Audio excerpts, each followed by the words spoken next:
الأخيار.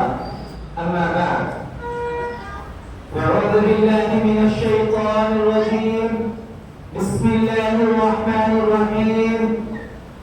كل نفس ذائقة الموت وإنما توفون أجوركم يوم القيامة فمن زحزح عن النار وأدخل الجنة فقد فاز وما الحياة الدنيا إلا متاع الغرور.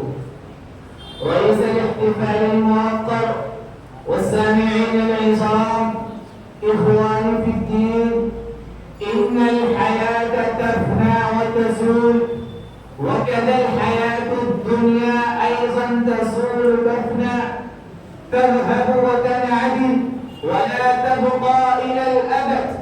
وينبغي لكل عاقل أن يميل إلى الأعمال المؤدية إلى الجنة والنعيم المقيم والرضوان الخالد الذي أكبر نعم أنعمه الله على عباده، فيدخل بعد الموت في الجنة الذي هو هذه اللذات الذي عرضها السماوات والأرض أعدت للمتقين.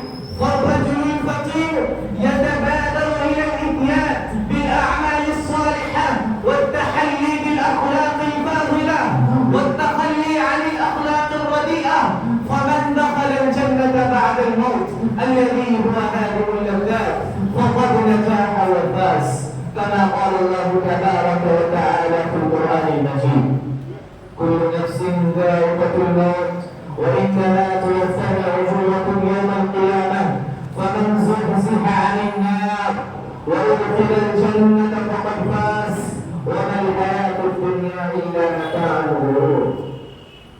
إخواني المسلمين، إن هذه الآية الكريمة تدل على أن الفوز الأصلي والفلاح الحقيقي والدخول في الجنة والنجاة من النار.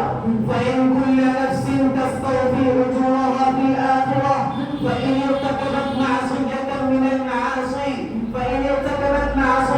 المعاصي ولو كانت مثقال حبة من خردل تجزى جزاءها، وإن كانت حسنة من الحسنات ولو كانت مثقال حبة من خردل تجزى جزاءها الأوفى، كما صرح القرآن: وإنما توفون أجوركم يوم القيامة. فيا أيها العباد، اذهبوا في الطاعات والحسنات واهتموا بالتخلق بأخلاق الله